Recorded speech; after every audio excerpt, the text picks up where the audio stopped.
amigos, buenas tardes. Gracias por permitirme una vez más estar ahí en sus hogares, en su familia, acompañándolos y ustedes acompañándome a mí.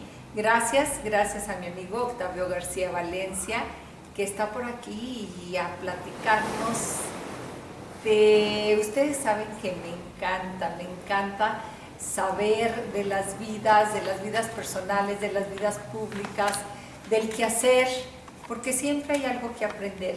Estoy convencida de que todos somos mensajeros y que todos, absolutamente todos, somos maestros. Y en la vida no hay maestros buenos o malos, simplemente hay maestros a los cuales tenemos más que aprender y que a veces tontamente dejamos pasar de largo. Así es de que bienvenido Octavio, bienvenido al programa. Y gracias por estar aquí, gracias por estar en Durango. Yo empezaría porque quiero decirles que Octavio acaba relativamente de llegar a Durango y yo empezaría por preguntarte, ¿qué te ha parecido Durango? Bueno, ha sido una magnífica sorpresa llegar a esta ciudad.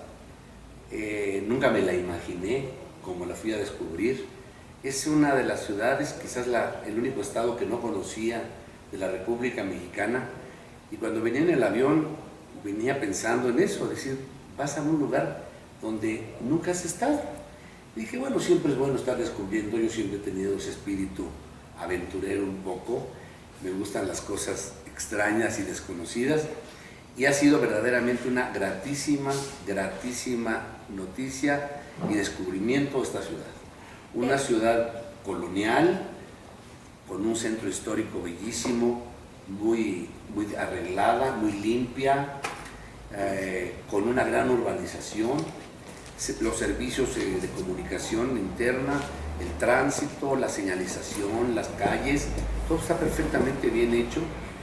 La gente es respetuosa de los accesos, de los saltos, los manejadores, lo mismo. O sea, la gente se porta muy bien y hay una gran seguridad, que eso es lo que mejor impresión me causó. Yo vengo, como tú sabes, de Acapulco, una ciudad que está bastante complicada en el asunto de la seguridad, y aquí en Durango estoy verdaderamente encantado porque la seguridad es verdaderamente de primer nivel. Y a nosotros, quiero comentarte y confesarte que a nosotros los durangueños, los duranguenses, siempre nos sentimos un poquito desalentados. Yo recuerdo cuando te conocí que tú me dijiste, pues Durango ni siquiera estaba en mi mapa como para conocerlo, ¿verdad? No estamos en el mapa de ninguna persona, ni turísticamente, ni no turísticamente. Usted y yo podríamos soñar en ir a recorrer muchísimos lugares, y no eres el primero, obvio. Todo mundo que llega a Durango me dice lo mismo, ¿no? Ni conocía, y ¿qué creen? Lo más triste es que ni me interesaba, no estaba entre mi lista para palomear, conocer Durango. Y lo que más me maravilla, eso me puede apachurrar un poco mi ego de ciudadana amante de Durango, pero lo que me maravilla es que realmente estando aquí, yo te lo dije, el gran problema que vas a tener es que vas a terminar enamorado de las calles de Durango. Así es, así ha sido. Tan es así que llegué a vivir a un hotel aquí en el centro. Me encantó el área, caminaba en las tardes, en las noches, los sábados y los domingos, y dije, aquí me voy a quedar, no me voy a ir a otra colonia, y vivo aquí en el centro, estoy encantado de la vida. Es una gran ciudad, la gente de Durango es una gente maravillosa, he hecho muy buenos amigos. Mi trabajo con los funcionarios y con todas las autoridades es de primer nivel y estoy sumamente contento.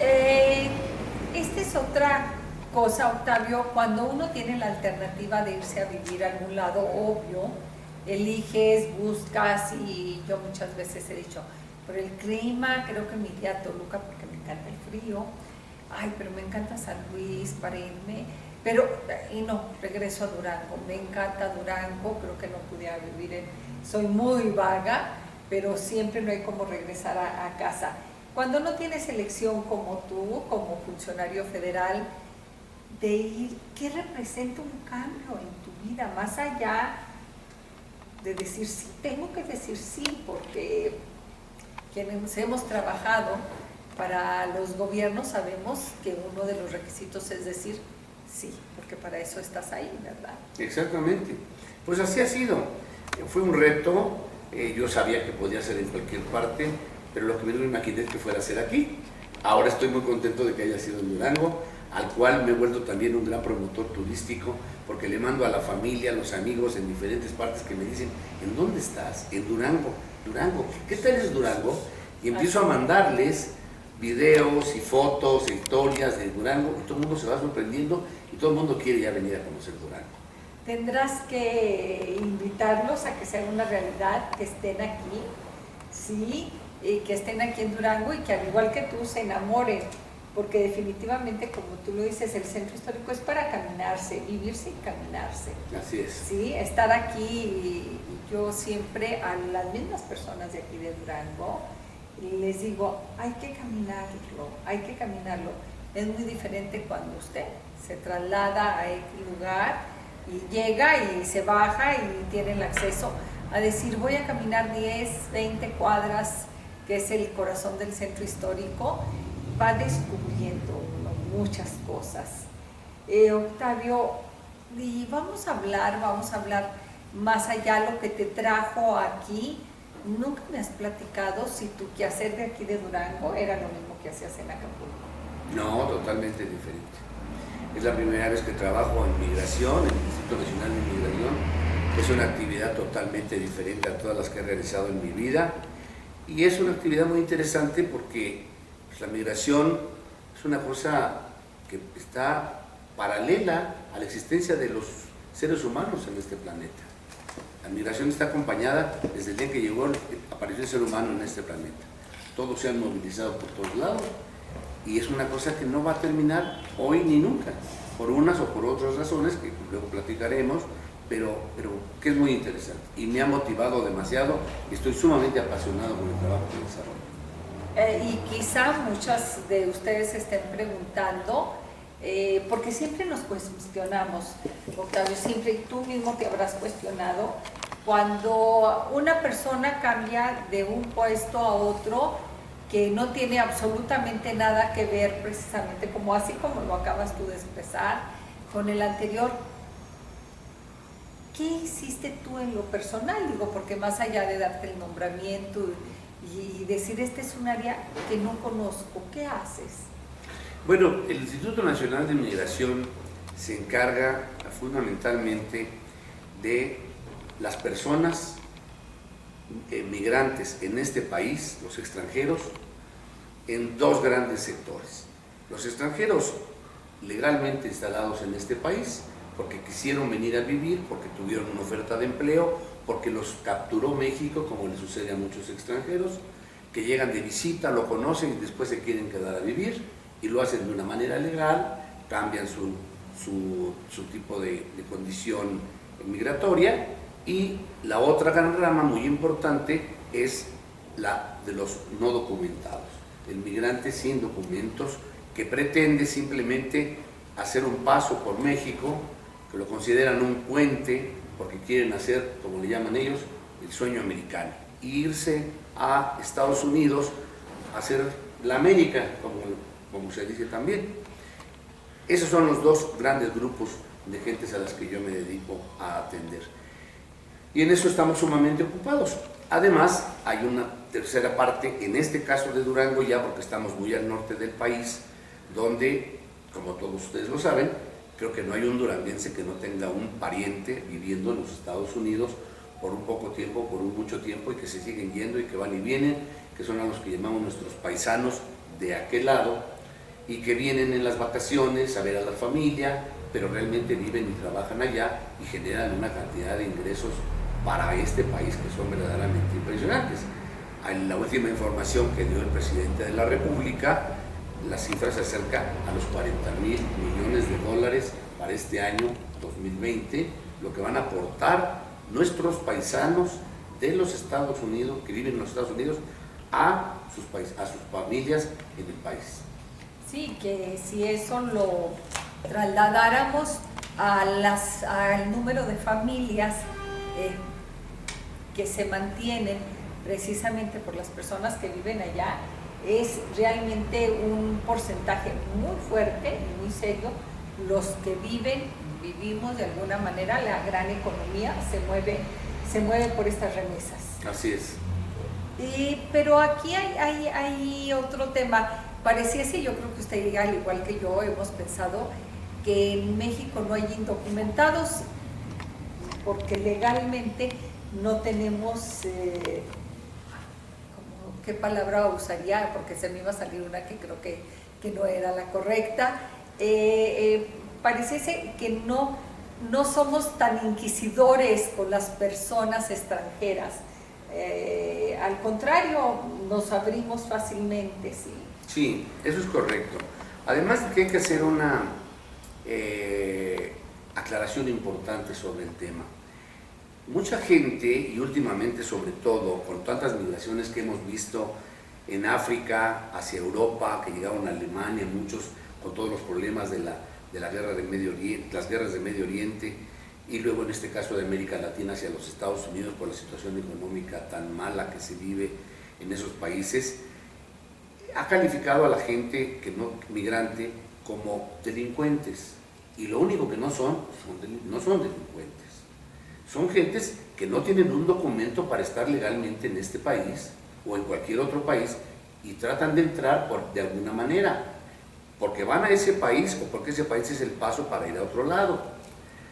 En Europa sucede mucho que entran por un lado del Mediterráneo y no se quedan en los países del Mediterráneo, sino que se siguen. Normalmente ahora es la moda irse hasta los países bálticos y se van a Finlandia, Noruega y a Suecia, porque allá alguna situación existirá que les hace muy atractivo o más fácil quedarse por allá, el vivir por allá. Pero entonces no son delincuentes. Por lo tanto, el trato que se le da y que se le debe de dar, y el trato que debe de darle la sociedad de cada país a esa gente es exactamente igual a nosotros que estamos regulares en nuestro país, y nosotros estamos regulares en nuestro país por una sola razón: aquí nacimos. Eso es la única diferencia que tenemos. Esto es como cuando comento yo de la religión, que yo les digo que ¿Sí? soy católica circunstancial, pero que seguramente si hubiese nacido en algún otro país, llevaría la religión que ahí se profesa, ¿verdad? Es correcto. Y igual en esto, pero lo que sí es una gran verdad, y que quizá por eso nuestra inseguridad respecto a estas, sobre todo cuando son grandes masas de indocumentados, es que son personas que no tienen trabajo y que tienen necesidades. Así es. ¿Sí? Entonces eso nos hace vulnerables a los que estamos establecidos de alguna manera, porque si nos preguntamos de qué van a vivir. Mira, hay que hacer un poquito de historia sobre este asunto, porque es importante que recordemos cosas. Y yo creo que la gente que recuerda las cosas en la historia, luego se explica mucho más fácilmente lo que sucede. En el caso mexicano, por ejemplo, este asunto de las migraciones no es un asunto de hace 10 años o 15 años con los Estados Unidos.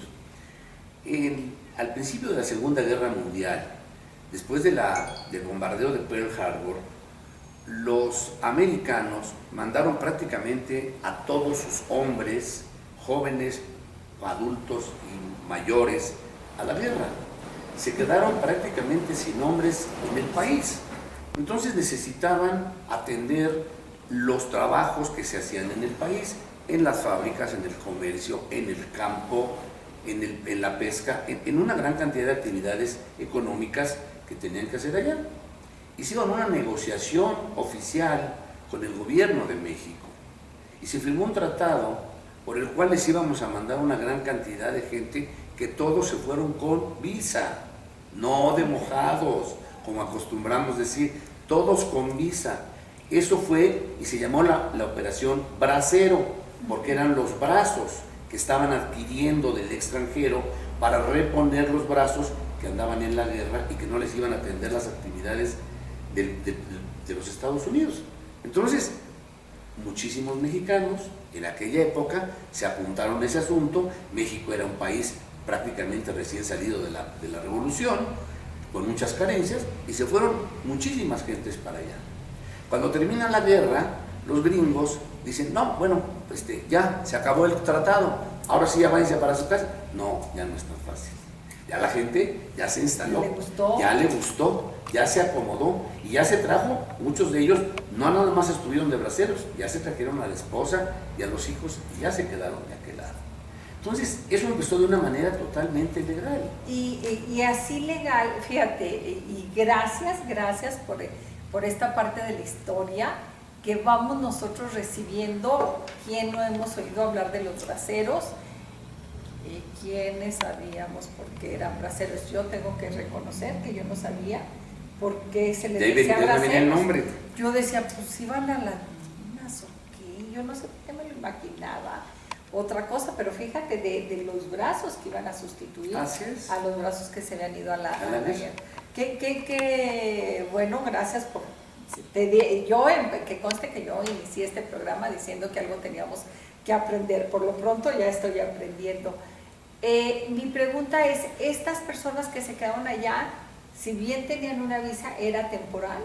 Así es, era una visa temporal. Entonces, en el momento en que se vence, pasan a ser indocumentados. Pasan a ser indocumentados, pero ya en ese momento empiezan a tratar de tramitar su legal estancia en ese país, porque ya no se quieren regresar. Que en ese entonces no era tan difícil. Que en ese entonces era bastante fácil.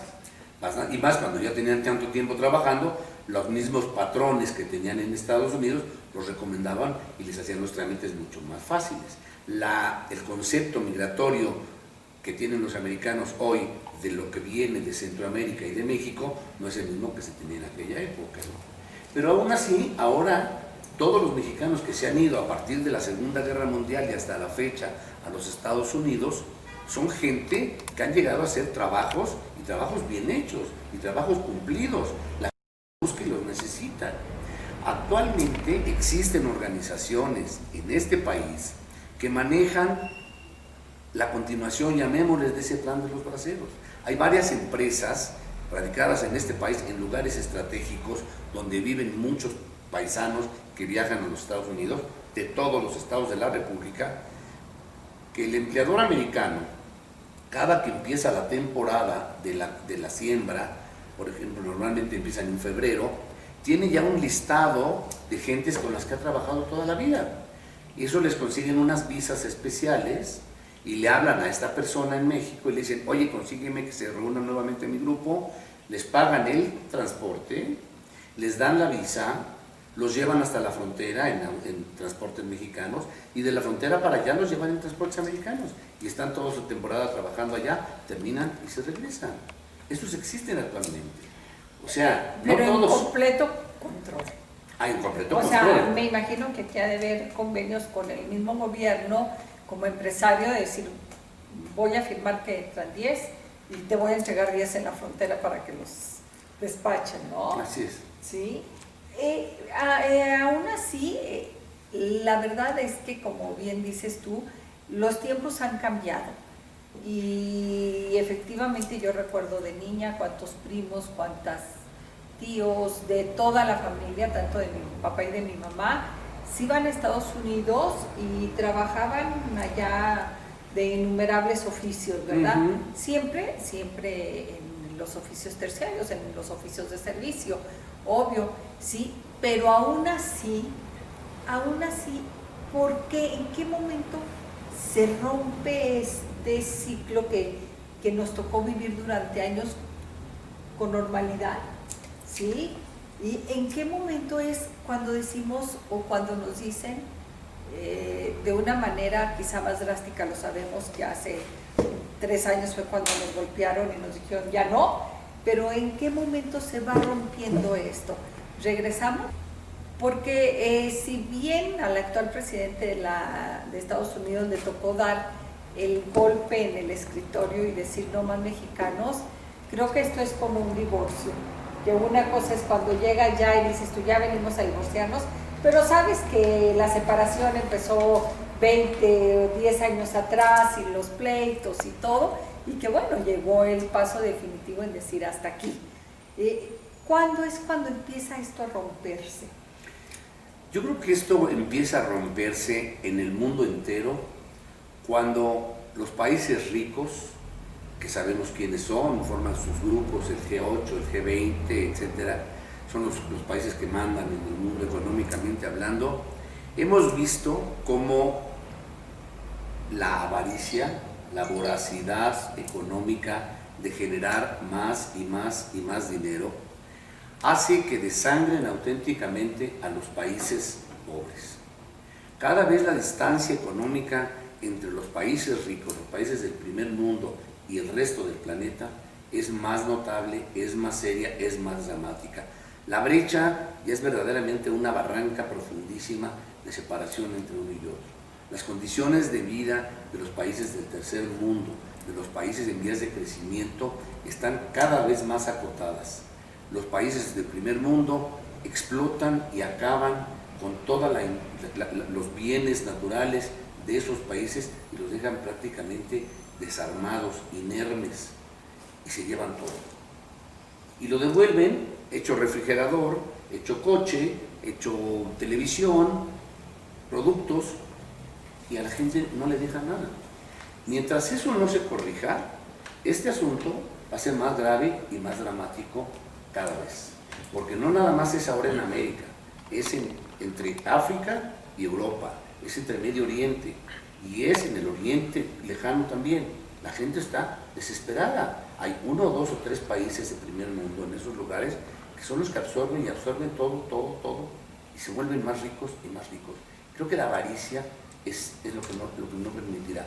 El día que los países del primer mundo se sienten a pensar en una de sus reuniones que lo que tienen que hacer es hacer que esos países se desarrollen, y para que se desarrollen es que vengan a invertir, pero que inviertan en el buen sentido de la palabra, que hagan un negocio poniendo alguna empresa en el país, pero que le dejen al país una derrama económica importante y no que se lleven todo y nada más dejan la contaminación, el desperdicio y el destrozo de las vidas y de la geografía de los países. Octavio, tenemos creo que ser muy claros, porque este saqueo, claro que por supuesto nos afecta a nosotros. Hemos visto cómo nuestra tierra ha sido, los bosques como han sido saqueados, la madera ha sido llevada a otros lugares, cómo actualmente las minas, cómo somos saqueados, y todos estos recursos naturales que nos pareciese porque en realidad no es cierto, nos perteneciera porque así debería de ser.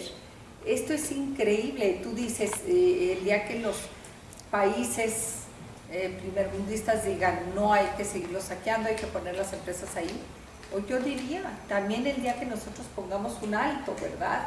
No más se llevan el producto así.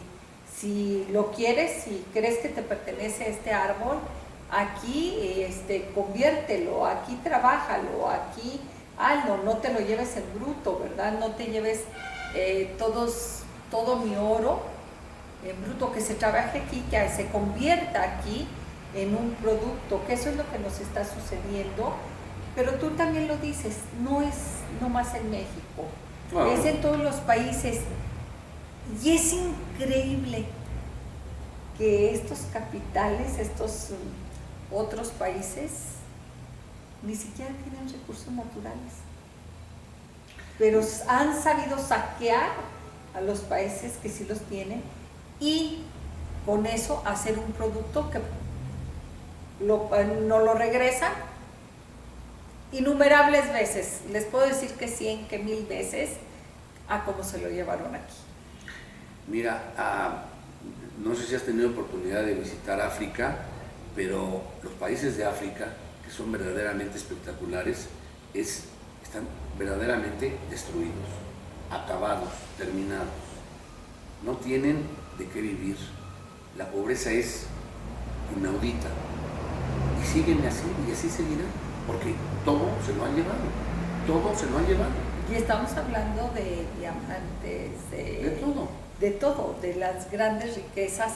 Y yo creo que tristemente pudiéramos discutir Yo les digo, esto lo tienen que discutir los que tienen el poder de la palabra y el poder de la acción, pero pareciese que nunca llega a su escritorio las discusiones. Pues sí, es lo que te decía yo, el día que los del G8 se sienten a platicar de ese tema y se convenzan uno al otro, que mira, lo saben seguramente, lo han de haber platicado, pero han de decir, bueno, ¿sabes qué? No es nuestro problema. No es nuestro problema porque hasta pareciese que son felices pobres. Así es. Sí, ya están acostumbrados, ellos ya saben que eso es, y aparte ni siquiera sabrían qué hacer con el dinero. Esta es otra de las grandes realidades. Pero mira, volviendo un poquito al caso mexicano, nosotros aquí en México, en el instituto, hemos hecho una modificación, una modernización muy importante. Muy importante, gracias a la labor de nuestro comisionado, que apenas tiene escasamente un año de haber llegado a ser el director de nuestras actividades en México, y en el lapso de un año le ha dado un cambio radical. Estamos totalmente modernizados, totalmente electrónicos, con servicios todos de fotografía, de tomado de huellas dactilares, de trámites, de las solicitudes de cita para hacer sus trámites, como lo hemos visto en algunas partes del gobierno. Bueno, ahora especialmente en esto, por el presidente y el comisionado que le han puesto mucho interés a este tema, porque finalmente esta es la ventana que damos al exterior. Cualquier persona que llega a este país, primero que nada tiene que pasar por migración, en un aeropuerto, en un barco o en un coche o a pie. Lo primero que te recibe es migración, y migración te revisa los papeles todo, y te dice, pase usted, o qué pena, no puede pasar. ¿Por qué? Porque no tiene los papeles correspondientes. Entonces esa cara es muy importante que México la diera con una claridad y con una exactitud precisa, y ahora totalmente moderna. Los trámites que antes se tomaban mucho tiempo para hacer, en ocasiones de varios meses, ahora se hacen en un día. En un día. Pero tú acabas de decir una palabra, claridad, con perfecta claridad, cuando nos hemos dado cuenta que durante este gobierno se han autorizado la entrada de personas que ni siquiera tienen una identificación. ¿Cómo se está haciendo con ellos? ¿Pero a cuáles te refieres? ¿A los migrantes, las caravanas que vienen de Sudamérica? A las caravanas. Bueno, las caravanas es consecuencia de lo que hemos estado platicando. Esas caravanas vienen porque la situación económica de esos países es verdaderamente terrible, de todos los países centroamericanos. Entonces, se salen oleadas de gente con el sueño de llegar a los Estados Unidos y piensan que México es un solo puente.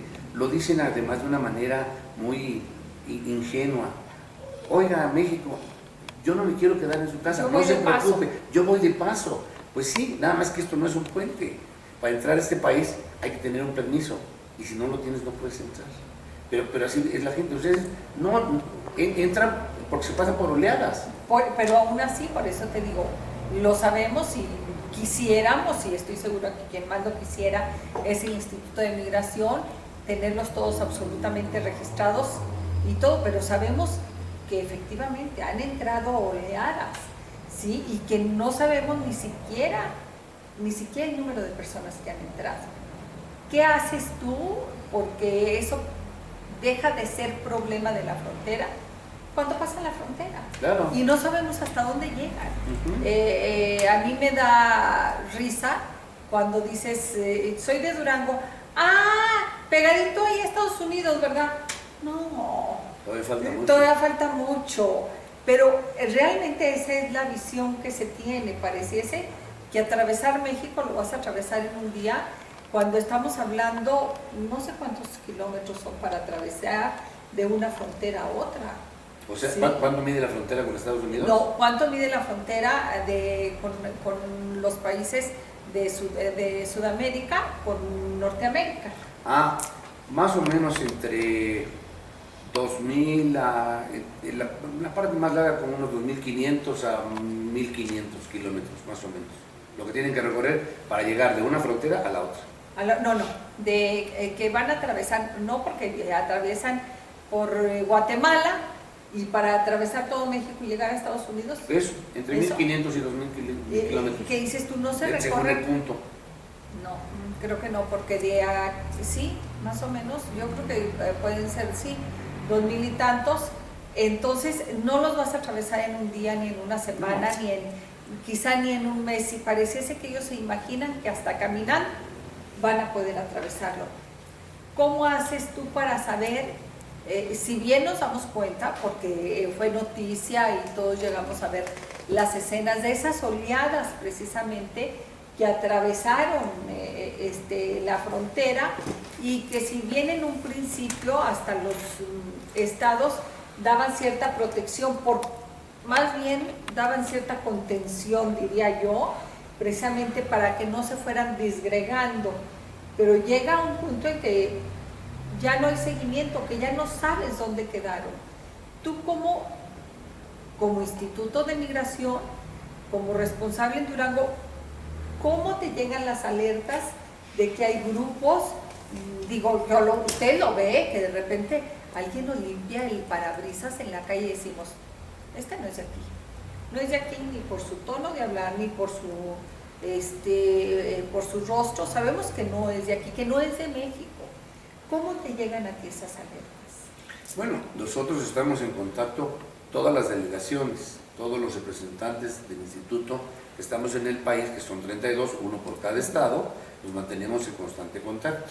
Tenemos nuestros medios de comunicación interno y nos mantenemos informados de todo eso. Cuando se organizan las caravanas, que no son todos los días, las últimas que tuvimos fueron en el 19, entre enero y marzo y junio del año 19, y después se enfriaron un poco. Ahora con la pandemia la cosa se ha disminuido de manera sustancial, pero suponemos que al término de la pandemia, si México, como lo sabemos, va a arrancar en una economía muy complicada, pues imagínate cómo va a estar la economía de esos países. Entonces seguramente volveremos a tener esas oleadas de caravanas de gentes que vienen para acá. Entonces tenemos una distribución lineal en todo el país, porque los grupos ya no solamente caminan por las carreteras, en ocasiones caminan por el medio de la selva o por el desierto, y para eso tenemos una cosa que se llama los grupos beta. Los grupos beta son grupos de agentes de nuestra institución que, en lugar de estar en caminos y carreteras vecinales o importantes donde transitan los autobuses, los camiones de carga, donde transitamos todos, ellos ya se van por el campo y van caminando y por ahí se cruzan. Entonces tenemos todo un grupo de agentes beta que se dedican a tratarlos de rescatar, porque ahí desafortunadamente muchos no solamente no llegan a Estados Unidos, no llegan a ninguna parte porque se mueren. Se mueren porque están en la selva, se mueren porque están en el desierto, en un río, se ahogan o los pica un animal o alguna cosa de esas, y no hay quien los atienda, pues están en la mitad de la nada. Entonces nuestros grupos han empezado a caminar por todos esos lugares tratando de rescatar eso. ¿Tú los registras? Supongamos que ya te dieron una alerta, ¿qué puedo hacer yo? Pilar Rincón o voy más lejos, que el otro día efectivamente me limpiaron el parabrisas y estaban 3 chavos ahí, y a leguas se veía que no eran mexicanos, que estaban aquí. ¿Puedo hacer algo yo como ciudadana común y corriente? Sí. ¿Puedo hablar? Vienes al instituto, hablas al instituto y nos avisas, como nos lo hace muchísima gente, y nosotros vamos al punto. Hay 3 que me parece ser que son... Así es. Y nosotros vamos y los vemos y les preguntamos, así de fácil. La única autoridad en este país que puede hacer esa actividad con las personas extranjeras es el instituto, nada más. O sea, y eso, fíjate, creo que es indispensable que usted y yo lo conozcamos, que usted y yo lo sepamos, ¿sí? Porque a veces no sabemos qué hacer, y cuando usted y yo no sabemos qué hacer, ¿qué creen? No hacemos nada, ¿sí? Cuando realmente podemos acudir a quien como dices tú, el único ente que lo puede hacer es el Instituto de Migración. Hablar, hay un teléfono al cual podemos hablar, claro, reportar, y bueno, al menos nosotros ya hicimos nuestra tarea como ciudadanos. Y nosotros inmediatamente vamos a los puntos donde nos recomiendan o donde nos informan que vieron alguna persona que creían que era indocumentada. En muchos casos no es, y en otros casos sí es, y los atendemos, ya. Y nosotros lo que hacemos es devolverlos a sus países. Así platicadito, como que está muy sencillo, y agarro el paquete y lo regreso. No, a ver, vas, ¿qué haces con ellos? Platico con ellos y les pregunto qué identificación tienen, si nos enseñan alguna identificación otorgada por una autoridad mexicana, que nada más somos nosotros, que están legalmente en el país, siguen circulando, como cualquier persona que está legalmente en el país. Si no, entonces nosotros los rescatamos, los ponemos en contacto con sus consulados, hablan por teléfono, los ponemos en contacto con sus familias, hablan con sus familias y finalmente los devolvemos a su país. Pero supongo que esto no es tan inmediato, así como ahorita Benjo habló, Toma un proceso. Toma un proceso. ¿En qué áreas quedan resguardados ellos? Nosotros tenemos instalaciones. Fíjate, allá iba. Ustedes tienen instalaciones de tal manera Se llaman estaciones migratorias. ¿Y en Durango hay estación migratoria? Tenemos una en Gómez Palacio, una pequeña estancia provisional, porque es una pequeña, las pequeñas se llaman estancias provisionales, las grandes se llaman estaciones migratorias. Tenemos una en Gómez Palacio. ¿Que puede ahí permanecer la persona mientras la regresas? Exactamente, son como albergues. ¿Y quién se hace cargo de los gastos de regreso? Nosotros. El país, México. El gobierno de México. El gobierno de México los regresas hasta su lugar de origen. Así es. Tenemos en algunas ocasiones negociaciones con gobiernos de sus países y a veces ellos mandan el avión o el autobús o los autobuses, entonces ellos lo llevan, pero normalmente lo hace el gobierno mexicano. ¿Qué sucede con las personas que están? Porque, a ver, aquí hay algo que yo siempre me he cuestionado y creo que es el momento oportuno de preguntárselo a quien está donde debe de estar. Si es un acto de ilegalidad por sí solo, porque están ilegalmente en el país, ¿sí? ¿No hay ningún proceso legal? No. O sea, cometieron una ilegalidad. No. No hay ningún proceso legal. No. Te lo explicaba yo hace rato. No son delincuentes, no han cometido ningún delito, simplemente no tienen documentos. Ese es el punto. No trae un documento para... Tú para entrar a un país sacas un pasaporte. Con el pasaporte, si el país lo requiere, vas y sacas una visa y con eso te vas al país. Si tú no llevas el pasaporte y la visa, pues en el país al que vas a ir no te van a dejar entrar. Pero aquí sí. Pero a ver,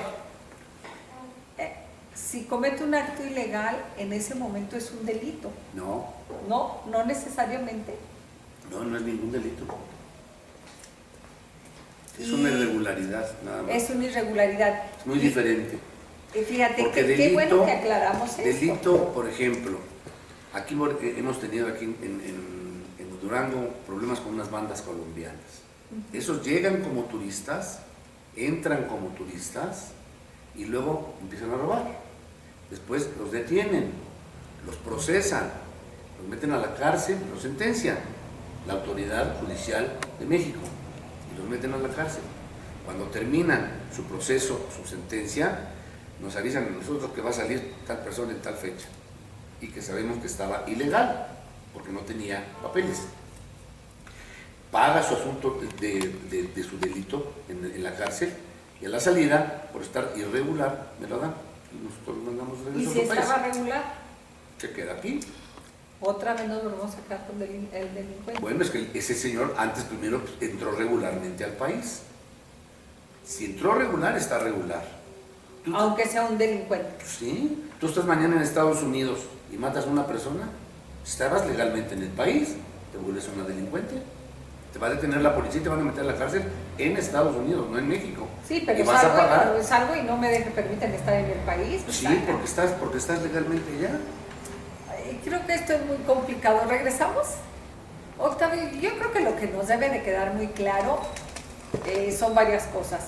Uno, que de siempre, como dijiste esto al principio, desde que el ser humano es ser humano, empezamos a caminar. Y el empezar a caminar, a recorrer, pues somos migrantes por naturaleza, ¿sí? Bueno, conozco 2 que 3 personas que no les gusta moverse de ahí. Pero yo que soy una vaga y que debí de haber sido gitana en otra vida, has andado para arriba y para abajo. He andado de arriba para abajo y lo que también eso es algo que nos debe de quedar claro, que todos en algún momento somos migrantes y otro que siempre debemos de respetar las leyes y la autoridad del país que estamos de paso o que estamos transitoriamente o que estamos por un tiempo. Siempre son las leyes que mandan, las leyes de nada de que en mi tierra se usa o de que allá yo hago y deshago. Ahí tengo que formarme. Y yo recuerdo la primera vez que estuvimos en París, hace muchos años. Yo recuerdo que Saúl y yo nos íbamos a atravesar a media calle y nos fue como en feria, claro. Debe de hacer 30, 40 años, ya no sé cuántos. Nos fue como en feria con mi hija porque dijo, no, aquí, si ustedes allá lo hacen por donde les da la gana, aquí ¿cómo nos decía? Las cebras, por las cebras. Aquí es por las cebras, ¿sí? Y efectivamente te das cuenta que, obvio, en México tenemos una cultura más relajadita para muchas situaciones y vas a otro país y tienes que ver hacia los lados que hacen los demás y tú formarte como los demás. Claro. Entonces siempre tenemos que ser respetuosos, ¿no? Sobre todo por donde vamos de paso, claro. ¿Sí? Y cuidar cómo tratamos. Yo quise ser incisiva con este trato a los inmigrantes que pasan por México, a los migrantes que pasan por México, para que nos demos una probadita de que también así podemos ser tratados. Entonces, pues hay que tener cuidado, como dice un dicho, como bebés de verano, ¿no? Uh-huh. ¿Sí? Hay un dicho muy cierto que dice que a la tierra que fueres, haz lo que vieres, ¿no? Y eso es simplemente, ese es el primer principio. Lo dijiste con lo de la cruzada en la calle.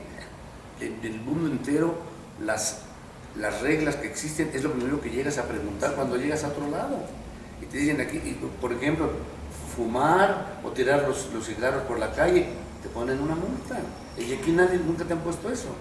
Entonces, hay que cumplir con las reglas que da cada uno de los países y eso no te vuelve una delincuente, es una falta administrativa y ya no pasa. Ahora, muy diferente lo que decíamos hace rato, si tú llegas a tener un accidente, atropellas a alguien, lo lastimas o lo llegas a matar, la situación es totalmente diferente. Claro. Y entonces eso sí es un delito y tú eres una persona extranjera en un país donde estás legalmente internada, puesto que entraste con un pasaporte y con una visa y estás dentro del periodo de tiempo que te dieron para estar allá adentro, que normalmente en todos los países es de 180 días para los turistas, no importa que vayas una semana, pero tú cometiste un delito. Claro, y va en contra de la ciudadanía, de alguno de sus ciudadanos.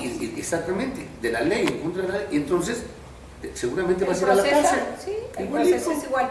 Oye, fíjate que yo no puedo dejar de preguntarte, yo no sé si te he comentado, pero mi yerno es francés. Ajá. Y le pasó lo que tú dijiste en un principio, pues resulta que vienen extranjeros a conocer México, vino a pedirme a mi hija y se enamoró de Durango y dijo, me quedo en Durango. Mira. Sí, y ustedes también tienen, yo recuerdo que los primeros años tenía que ir, no sé, cada año, hasta, bueno, es que ya tiene 15 años.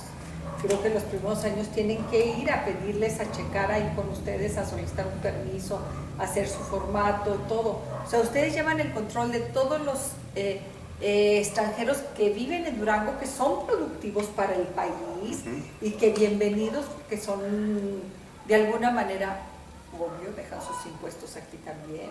Entonces también nos benefician estos extranjeros que vienen aquí. Claro. Ustedes llevan todo ese registro. Todo ese registro. Yo recuerdo, porque hace mucho que, menos en estas condiciones, que incluso el Instituto de Migración hacía sus reuniones anuales de extranjeros, con no sé cómo alguna cena cultural, obvio todavía no estabas tú aquí, pero ya te tocará organizar una, seguramente. Algún convivio con, no sé cómo se les llama, pero sí con la comunidad italiana, con la comunidad francesa, con los extranjeros que viven aquí, como para darles una acogida, sí. ¿Sí? O sea que están pendientes de su bienestar, también, sí, de alguna manera. Entonces esto a mí me encanta porque creo que yo me muevo y me encanta que la gente se mueva. Claro. ¿Sí? Y lo que estabas diciendo, el asunto de la migración, pues el asunto de la migración es totalmente inherente al ser humano. Este continente se pobló en alguna ocasión que el estrecho de Bering dicen que se congeló, se pasaron unas gentes de Asia por ahí buscando comida o sin darse cuenta, y cayeron del otro lado de un continente, luego se vino el deshielo, se quedaron separados, se quedaron de este lado y empezaron a bajar, y fueron llegando, y ahora está toda América poblada, y lo mismo es en África, y lo mismo es en Europa, y lo mismo es en Asia. Entonces es una cosa natural del ser humano, estamos siempre caminando, unos por necesidad, otros por gusto, otros por negocios, otros por cuestiones científicas, pero todos los seres humanos estamos... Todos los seres, y esto quizá daría explicación. Fíjate que en la familia, bueno, yo me acabo de mandar a hacer el ADN para rastrear todo mi origen. Y es increíble porque sucede esto que dices, pues resulta que no eres tan pura de sangre como pensabas. No, para nada, no, pero para nada. Dices tú, ¿cómo es posible que el 64% de mi ADN sea ibérico? Sí, o sea, yo no me lo explico, digo, bueno, ¿pero de dónde? ¿Pero de dónde me salió que tengo una parte judía, que tengo otra parte musulmana? ¿Y una parte africana? No, africana no salía, ya aún sí salió africano. Yo no, fíjate que yo no me salió lo africano, a mí me salió lo judío, a él no le salió lo judío. Yo sé que a todo el mundo le sale lo africano. Fíjate que no me salió, yo no me salió, por ahí me hacen una broma, mi esposo y mis hijos, no me salió lo africano, pero me sorprende y me maravilla fíjate, hablando esto de migración, a mí me maravilla que yo les digo, mi conocimiento no lo sabía, pero mi alma sí lo sabía porque he estado en todos los países, he estado en Israel, en Marruecos, en todos los países de donde se supone que viene mi ADN, en Perú, en Argentina, o sea, digo, qué padre, ya he ido de alguna manera a Jordania, a todos los lugares. Entonces es bien interesante, ahí compruebas que tu propio ADN es migrante. Así es. ¿Sí? O sea, que como que ¿para qué le buscamos? Claro. Que se paren de fronteras y de barreras y de todo, hay que seguir caminando. Y hablando de caminar, ¿qué haces en Durango?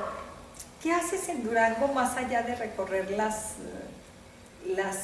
calles y obvio tu trabajo que te debe de absorber muchísimo? ¿Cómo readaptarte familiarmente, emocionalmente con los amigos? Bueno, pues es un proceso que se va formando poco a poco en el lugar donde te empiezas a desarrollar y depende mucho también de la personalidad que tengas y cómo sea la gente en el lugar a donde llegas, ¿no?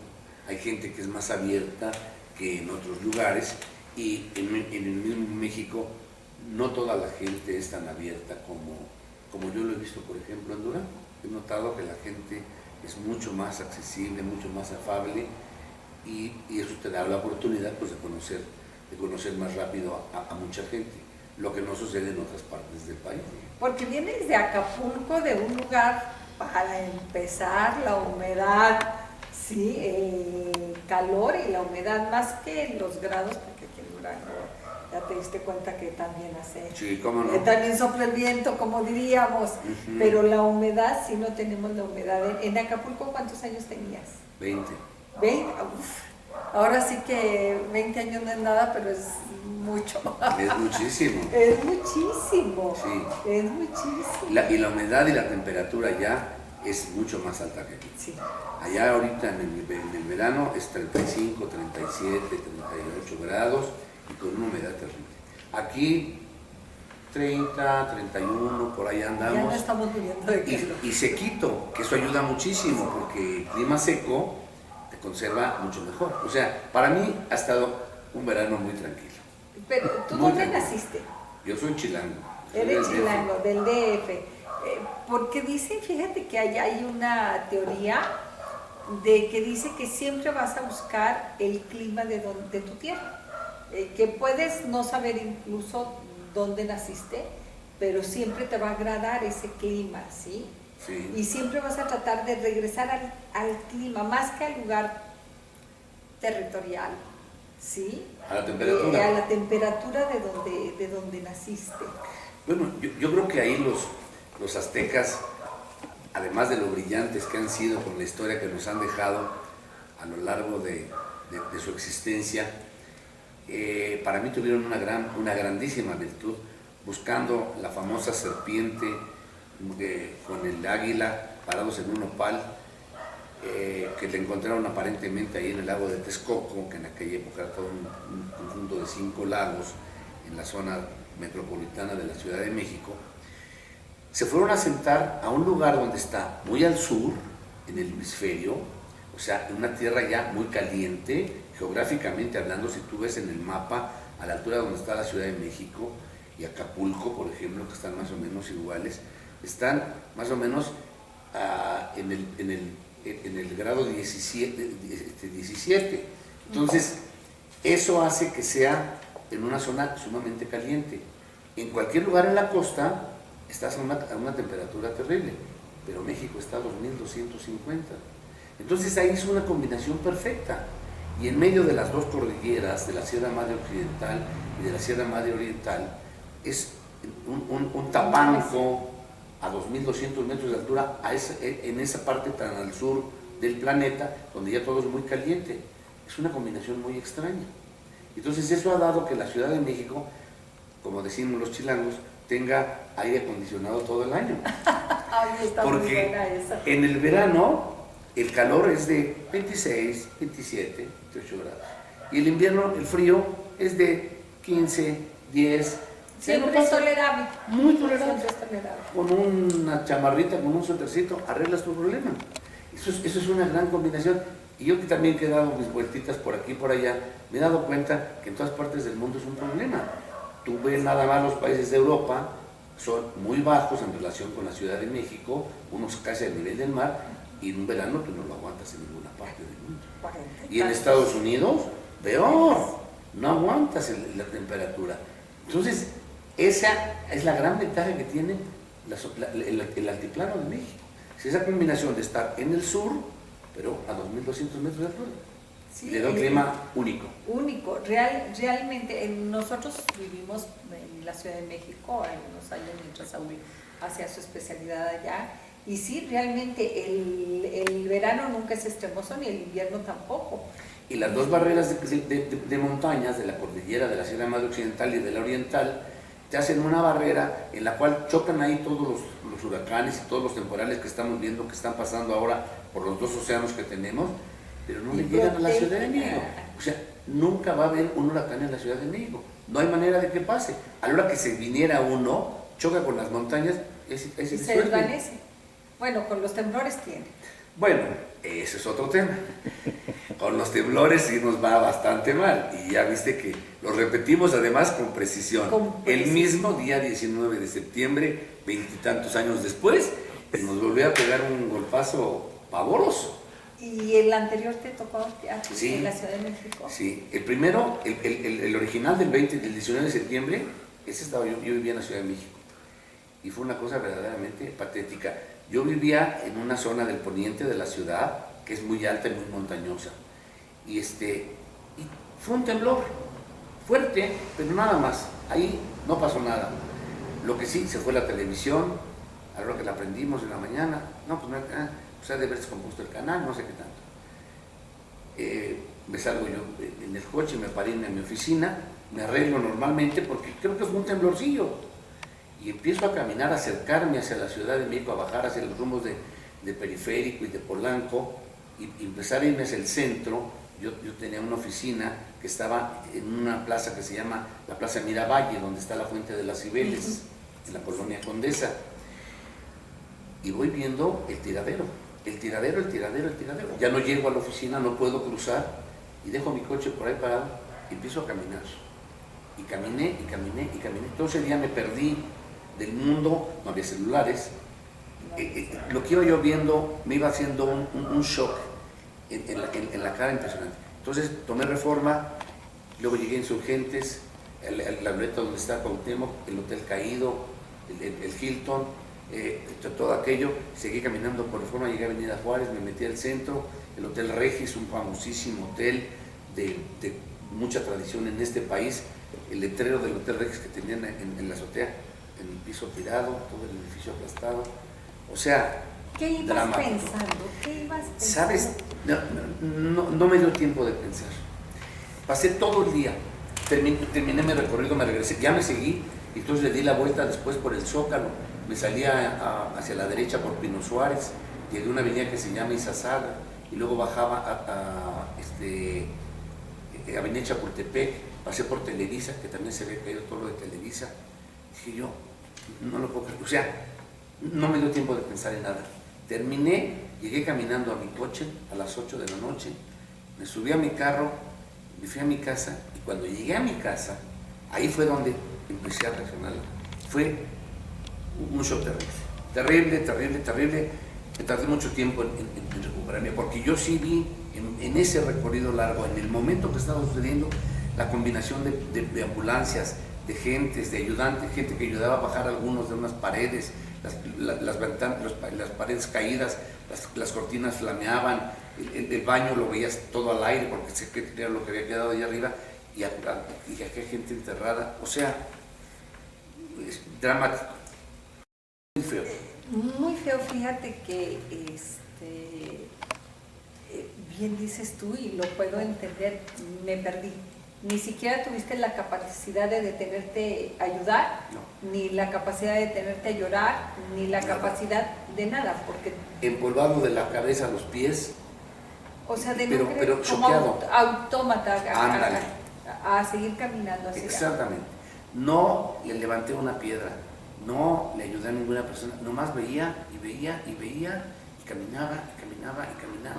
No comí, no tomé agua, no nada. La gente me veía pasar y yo seguía caminando, así, lo que acabas de definir, como un autómata. Una cosa horrible. Me tardó muchos días en digerir ese duelo tan tremendo que me tocó vivir de la ciudad. Fíjate, qué interesante que nos lo compartas, y te lo tengo que agradecer, porque pareciese un acto que te sobrepasó. O sea, no es que eras indiferente, al contrario, te metiste tanto que te nulificó tu voluntad. A lo mejor hoy pudieras decir, bueno, ¿y cómo no me detuve a ayudar o a hacer? No, el dolor te nulificó cualquier voluntad. Así es. Estaba sin sentido, sin control, de repente estaba hasta perdido, no sabía ni dónde andar, y yo seguía caminando. Ya a las 6, 7 de la tarde, yo ya volteaba y decía, ¿dónde estoy? Sí, ya sé por dónde. O sea, como a retomar el rumbo hacia tu coche. A que me cayera el 20 otra vez nuevamente, decir dónde estoy ya, y a dirigirme hacia mi coche. Y ya llegué allá. Horrible. ¿Y hubo alguien de tu familia que perdiste, de tus amigos? Afortunadamente. Amigos, sí. Unos amigos míos que vivían en un condominio en la esquina donde está hoy Liverpool Polanco, que es la esquina de Horacio y Mariano Escobedo. En el edificio de la mera esquina, el edificio se cayó y se murieron pues, todos los del edificio, entre ellos mis amigos, que eran el papá, la mamá y 3 hijos. O sea, familia completa. Completa. Híjole, ¿regresamos? Se dice, nosotros hablo de quizá la mayoría de ustedes, nos tocó ver las escenas por televisión, pero creo que ese hecho quedó grabado en todos los mexicanos, ¿sí? Con un dolor más allá de tener amigos, conocidos o lo que fuese, creo que quedó grabado con más razón en alguien que lo vivió como tú. Claro. Sí, es un antes y un después. Yo creo que no hay un ciudadano de la Ciudad de México o un habitante de la Ciudad de México que no tenga un pariente, un conocido, un amigo que haya perdido la vida en el terremoto. Todo el mundo tenemos a alguien. Sí, de aquí de Durango hubo varias personas que conscientemente estaban por allá. O se habían ido a vivir a México. Sí. ¿Sí? Y hubo muchas. Y después, la gran muestra de solidaridad, eso fue otra cosa verdaderamente impresionante, ¿no? Los mexicanos somos diferentes a todo el mundo. Somos una nación y una sociedad con un corazón muy, pues muy grande. Estamos siempre para ayudar. Y eso me gusta mucho. Estamos siempre para ayudar, y también, así como digo, de tu voluntad que se vio nulificada en esos momentos de dolor, de asombro, de incertidumbre, ¿sí? También el deseo de ayudar, yo creo que es innato, pero yo voy a ser quizá incisiva. En ese momento, ¿te preguntabas por los tuyos? No. Ni siquiera. No, para nada. Y me fui enterando hasta el día siguiente, hasta los 3 días. No, en nadie, en nada. No pensé en nadie, en nada, nada más veía y veía. Lo que sí es que al día siguiente, como te decía yo, después de que ya recuperas la conciencia, digieres el tema, la labor que pudimos hacer todos, porque todos trabajamos un poco en la reconstrucción, más que en la reconstrucción, en la rescatada de lo que se pudiera haber considerado como gentes que pudieran haber estado enterradas vivas. Todos trabajamos en mayor o menor medida en diferentes partes de la ciudad. Sí, yo creo que dependiendo de lo que te dedicaras y todo, pero yo creo que todo el mundo colaboró, sí. Todo el mundo le entró. ¿En qué trabajabas en ese entonces? En ese momento trabajaba en la Secretaría de Agricultura y de Ciudad. Sí, que como funcionario de alguna u otra manera tenías que verte involucrado y como persona. Claro. Más allá. Y me involucré totalmente. O sea, al día siguiente del terremoto, ya fue otra cosa, y por supuesto que nos involucramos muchísimo. Sí, esto de veras, yo no me. Bueno, el siguiente, la réplica, 20 y tantos años después exactamente, el mismo día, no te tocó ya. No. Estabas en Acapulco. En Acapulco. ¿En Acapulco qué hacías? Vivir muy a gusto. Vivir muy a gusto. Siempre nos preguntamos, quienes nunca hemos cambiado de...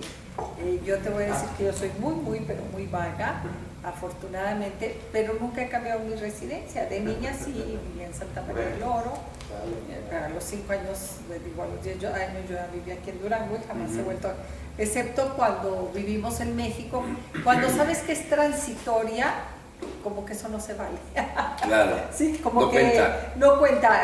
Fueron 4 años, sí, ¿verdad? 4 años, pero como desde el primer momento sabes que primero Dios te vas a regresar, nunca lo registras. A mí se me olvida que vivía en México, tiene que salir algún tema de México, creo que por yo ahí anduve, ¿sí? Claro. Porque no lo registras, porque realmente tu residencia siempre ha sido Durango.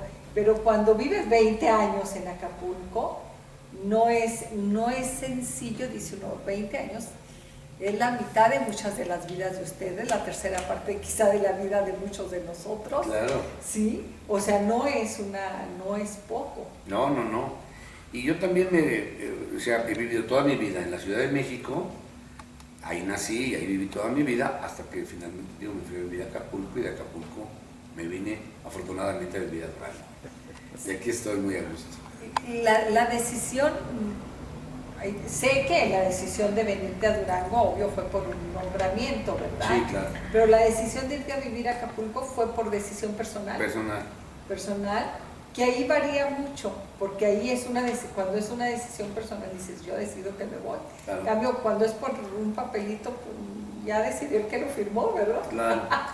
Yo siempre he pensado que la vida cercana al mar o en la orilla del mar es una vida mucho más saludable para cualquier persona. No importa si estás en unas latitudes muy frías o en unas latitudes muy cálidas, pero el estar cercano al mar, primero la contaminación es prácticamente nula, la humedad del aire es muy agradable para el propio organismo, por muchos aspectos, ¿no? Es mucho mejor que vivir en el centro, y más cuando estás acostumbrado a vivir en un lugar donde no tienes mar. como aquí en Durango o como en la Ciudad de México. Entonces yo estaba entre Acapulco y Veracruz y acabé decidiéndome por Acapulco. Pero resulta que cuando vives también, porque no lo han comentado cuando, y es más... Y ahí esta vez somos migrantes. Somos migrantes, claro que somos migrantes y vamos caminando. Pero para que se den cuenta, le voy a hacer una pregunta que quizá ya le he hecho a otras personas que viven en playa, y lo sorprendente es, ¿cuántos días ibas a la playa? Nunca. Que eso es lo que sucede, porque usted y yo decimos, qué padre vivir en la playa, pero resulta ¿sabes? que viven ahí y nunca van a la playa. Es que te voy a decir, hay una situación que la vas a analizar. Hay gente que no, hay gente que sí se va a vivir a la playa y se la pasa todo el día en la playa y anda negros de las azoteas que se meten. Pero yo, previniendo, dije, no es lo mismo venir a vacacionar 1 o 2 veces al año a la playa y a solearse y lo que tú quieras y mandes, y luego te regresas y ya, a estar ya de planta en este lugar. Si me voy a poner abajo del sol, a la larga esta me la va a cobrar. Entonces yo me previne y no, entonces empecé a dejar de ir a la playa, y ya no iba a la playa para nada, y hacía una vida social en Acapulco, pero al mar prácticamente para nada. Sí, y te la quise hacer así, como luego suelo ser incisiva, porque sé que efectivamente, que seguramente ibas a la playa cuando tenías alguna visita, sí. Que iban, no sé, vacacionar amigos, vamos a la playa. Vamos a la playa, pero ¿qué dices tú, la playa? Pero para mí ya no era ningún atractivo. Entonces, ¿qué caso tenía que vinieras a la playa? El asunto es que el mar, la vista del mar, a mí me parece que es lo más agradable que existe. Es lo más relajante, lo más delicioso para vivir. El mar es para mí espectacular. No ir a la playa no quiere decir que no disfrutes. Y hay playas en Acapulco, como tú bien sabes, que son unas playas muy complicadas, que son las playas de mar abierto fuera de la bahía de Acapulco, que son las playas espectaculares, sí. En las cuales te vas a aquella playa, estás en una sombra muy bien, y estás viendo la naturaleza y la fuerza del mar con unas olas gigantescas, y luego los atardeceres que son verdaderamente mágicos. En el mar son diferentes a otras partes de la tierra, son muy espectaculares. Y a mí eso me ha traído mucho toda la vida. Y aparte me gustan mucho las actividades del mar. Eso es otra cuestión. Sí, muy relacionada con pero mi vida. Fíjate, también aquí pareciese que nosotros, como los niños, solo lo que vemos inmediato.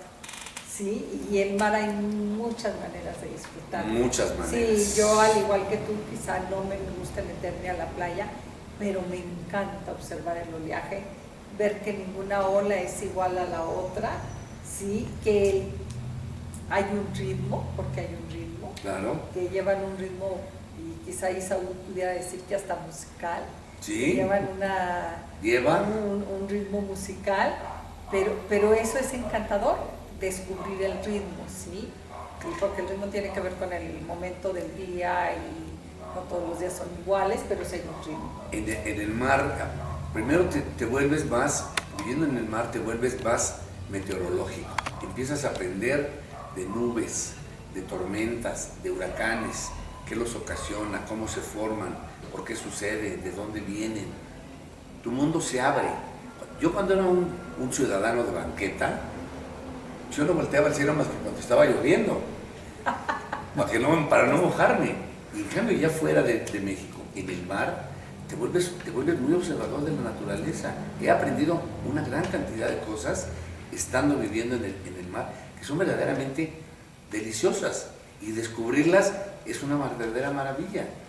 Hablando ahorita de lo del ritmo, las olas, cada séptima ola se repite una ola grande. ¿Por qué? Porque hay un fenómeno dentro del mar que así lo mueve de acuerdo con la atracción de la luna y de los planetas y todo aquello que es lo que provoca las mareas acompañadas de los vientos, ¿no? Y entonces, cada 7 olas, y uno las estás contando porque estás ahí muy a gusto viéndolas, 1, 2, 3, 4, 5, 6, más o menos, una grandota, y luego va y se regresa, y vuelve a empezar, y vuelve a empezar. todo tiene un ritmo, todo tiene una cadencia en este planeta. Es verdaderamente maravilloso, salvo la presencia de los seres humanos, que todo lo andamos descomponiendo. Bueno, es nuestra especialidad. Esa es nuestra especialidad. Pero hablando de este tiempo que viviste en el mar, no sé, porque ni siquiera nunca he vivido en el mar, obvio he ido a muchísimas playas, pero igual de vacaciones, no a vivir. Me encanta observarlas, pero siempre me he cuestionado yo que si viviese al mar, seguramente terminaría escribiendo. Sí, exactamente. Es una de las cosas que te provoca el mar. Esa tranquilidad, ese encuentro contigo mismo que te lo provoca, es estar en el mar. Ese ver el horizonte del mar, de repente la gente diría, pues es muy aburrido, es que todo es igualito, es azul. Y no, es que no es igualito. Nunca es igualito. Ya que te pones a observar, muy diferente. Lo que sí es igualito es la vista que tú tienes de unos cerros. Esos sí son idénticos. Estarán preciosos. Tengo que ir, por ejemplo, a la sierra de Durango, que no he podido ir pues, con el asunto de la pandemia. ¿Cómo voy a ir? Estoy preparado, tengo toda una lista de lo que quiero visitar. Ya Molinillos, tienes que ir a Molinillos. Pues sí, pero no me animo todavía. Que pase un poquito más de tiempo, pero sí, quiero ir a conocerlo. Pero ahí tú, por ejemplo, ves tú un paisaje y dices, pues qué bonito está, y aquí el cerrito, y el laguito, y lo que tú quieras. Ese sí no se mueve, ese siempre está igual. Claro, tú te puedes cambiar de ángulo, pero el cerro no se va a mover, y el mar nunca está igual. Y en una tormenta o en un huracán es la cosa más hermosa que has visto en tu vida. El problema es cuando el huracán te pasa por encima, pero cuando lo ves pasar a la distancia. Y en Acapulco, casualmente, los huracanes normalmente nunca le pegan. A Acapulco le ha pegado un huracán, se llamó Paulina en el 96. ¿Por qué no le pegan? Por dos razones. Los huracanes en Acapulco se forman en una cosa que se llama la ventosa, que es donde está precisamente el istmo de Tehuantepec, la parte más delgadita de México. Los vientos cruzan ahí a unas velocidades impresionantes. No sé si conoces el lugar. Yo lo he visto de los dos lados, Coatzacoalcos y Salina Cruz. Bueno, los vientos que vienen del Golfo pasan por ahí encima y se hace un canal. Entonces pasan a una velocidad impresionante, por eso le llaman la ventosa del lado del Pacífico. Y ahí se hace una pequeña bahía a la salida de ese lugar. Okay. Ese viento, con el agua caliente de la temperatura que empieza a finales de mayo, principios de junio, la temperatura del agua llega a 28 o 30 grados. Es el caldo de cultivo ideal para que se haga una tormenta. Entonces, el viento que viene de acá de este lado, que le empieza a dar la gran evaporación, levanta, está evaporándose mucha agua, como cuando tienes agua hirviendo. Ves el chorro de vapor. Ese vapor lo agarra, lo empieza a mover, como has visto el señor que hace los algodones en la feria. Ajá. Que le está dando vueltas a un palito y se le va pegando algo como que no está en el aire. Bueno, eso es, hazte de cuenta que eso rosa, fuera la humedad, se le va pegando, y llega un momento en que está así, y se levanta y se convierte primero en una depresión tropical, que es lo más pequeño. Luego pasa tormenta, luego pasa huracán, y de los huracanes ya es del 1 hasta el 5. Bueno, verlos crecer y todo aquello es una cosa que te pones a estudiarlo, porque es verdaderamente una cosa novedosa en tu vida, al menos así fue para mí. Entonces me dediqué a aprender todo ese tipo de cosas. Entonces ya que crece, el huracán se mueve sin control, nadie lo dirige. Como un remolino. Como un remolino, o sea, pero no trae una dirección, porque el viento lo que está haciendo es girando en redondo y lleno de agua. Y si sigue tomando agua, va a crecer más y más y más, se va cargando. Como ese algodoncito de azúcar, si lo sacas a la primera, sale un algodoncito así, pero si los dejas y el señor se sigue, podría sacar un algodón de este tamaño, se le sigue pegando el azúcar, aquí se le sigue pegando el agua. Entonces se sigue, continúa sin terminar, pero la Tierra va girando para el otro lado. La Tierra gira de América para Europa, para allá camina el planeta. Entonces, eso que se formó aquí ya se levantó y está en el aire, pero la Tierra va para allá. Entonces, tiende a despegarse. Por eso la caminada de los huracanes, si tú los ves en el mapa, México tiene una costa de este lado casualmente diagonal, y los huracanes van caminando hacia el norte, porque el movimiento de los vientos los hace caminar hacia el norte. Eso sí, si la Tierra no se moviera, se irían derechito y entonces le pegarían al México, y derechito al norte de México está la ciudad de México, digo de Acapulco, está la ciudad de México y ya se sigue para acá arriba. Pero como la Tierra va girando, ya se movió. Se van así. Y se queda donde está, pero la Tierra ya se caminó para allá. Y como van caminando hacia arriba, todo su caminado es diagonal. Entonces normalmente caminan paralelos a la costa mexicana. Acá arriba, por la península de Baja California, hay una variante y ahí de repente se da la vuelta y se meten para allá. Pero entonces allá nunca le pega.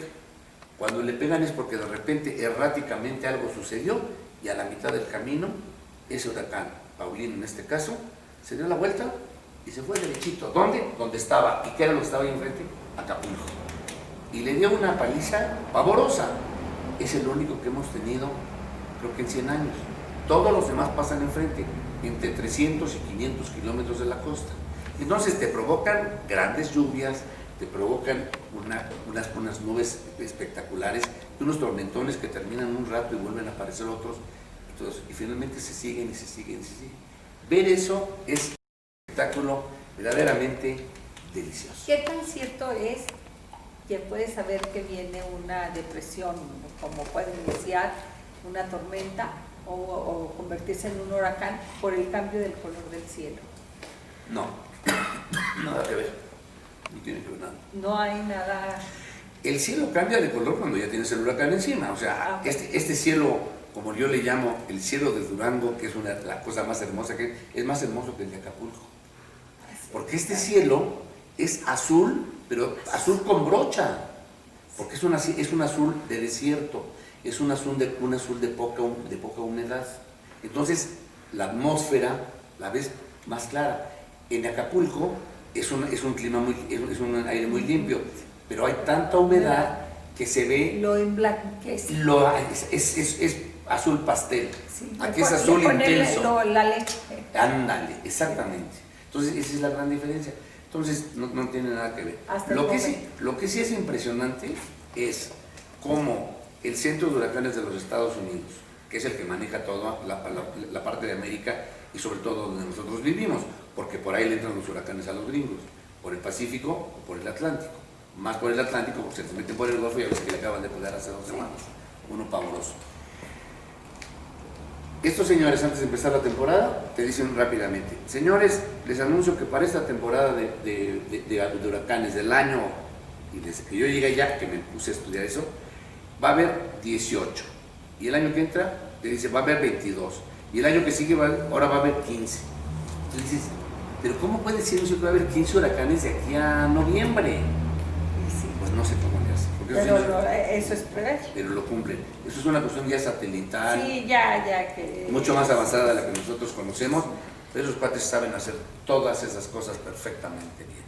Oye, es que ya se nos antojó ir a Acapulco. Ahora, ¿qué hacemos? ¡Claro! Regresamos. Oye, y bueno, si ya estás en el mar, si ya tuviste 20 años en el mar, no creo que hayas permanecido nada más observando. Supongo que debes de haberte involucrado, no sé, en la pesca, en el buceo, en decir, si bien la playa no, pero más adentro. Sí, así es. La playa no, pero adentro y abajo también. El buceo. El buceo, la pesca y la vela eran mis actividades primordiales allá en Acapulco. Y en muchas partes, porque he ido a bucear a prácticamente todo el mundo. Es una actividad que me encanta. La aprendí desde joven, me hice buceo certificado, que es muy importante, y después me volví instructor de buceo, porque ya me dedicaba yo a hacerlo eso prácticamente cada fin de semana. Oye, súper interesante, pero las tres actividades requieren un carácter muy diferente. Muy diferente. Muy diferente de vida. Muy diferente, exactamente. ¿Cómo es que combinabas? Pero platícanos primero del buceo, porque ese sí es otro mundo. Así ¿sí? es. Jacques Cousteau lo definió muy claramente, y cuando me metí a bucear entendí la definición de Jacques Cousteau. Jacques Cousteau dice que el buceo es el espacio interior. Tú ves ahora en una toma de televisión en la estación espacial allá arriba, y los cuates andan aquí volando adentro del lugar y se paran de cabeza y todo, y no se caen. Bueno, allá abajo es lo mismo. no pesas nada, te paras de cabeza, con un dedo así, así te agarras de una orillita, una piedra y te empujas y te vas y regresas. O sea, es otro mundo, es el espacio interior. Y lo que ves allá abajo, que ya ahora lo vemos en miles de películas, todo el mundo las vemos a cada rato en la televisión y en el cine, verlo en vivo es verdaderamente espectacular, espectacular. ¿Qué es lo más hermoso que has visto buceando? Yo creo que la Gran Barrera de Arrecifes y el Mar Rojo en Egipto y Israel, en la frontera de Egipto y Israel, un lugar que se llama Sharm el Sheikh, son los dos lugares con el mundo submarino más hermoso. Y un tercero, Cuba. Cuba por una razón muy interesante que ahorita te voy a platicar. Pero bueno, la Gran Barrera de Arrecifes primero, porque es una barrera de arrecifes que mide 2.000 kilómetros en toda la costa este de Australia y a una profundidad entre 10 y 30 metros, no más. El buceador deportivo solamente bucea hasta 30 metros, porque después de 30 metros la nitrogenación que tienes por el aire comprimido que estás respirando te puede producir daños en las articulaciones si sales de repente. En cambio, hasta 30 metros puedes estarte buceando 1 hora y todo el tiempo que tú quieras y no te pasa absolutamente nada. De acuerdo con unas tablas que existen, que hechas por la Marina Americana, que es lo que aprendes para ser buceador. Entonces es un mundo verdaderamente maravilloso. Pero ese lugar, bueno, tiene, ya te digo, 2 kilómetros. 2.000 kilómetros de largo. O sea, 2.000 kilómetros, o sea, espérate, atraviesa lo que es todo México. la costa del Pacífico mexicano mide 2.000 kilómetros. Toda la costa de ese pedazo de Australia es la Gran Barrera de Arrecifes. Inaudito. Increíble. Increíble. Debe de ser algo hermosísimo. Corales, peces de diferentes colores y el gran visitante, el gran blanco, el tiburón blanco. De allá es donde hay mucho más accidentes. Pero bueno, pues parte del riesgo, ¿no? Y ahí te cuidas mucho, ¿no? ¿Llegaste a ver tiburones blancos? No me tocó. ¿Cuál es el objeto como objeto o quizá, no sé, algún coral o algo más valioso que hayas encontrado, que tengas?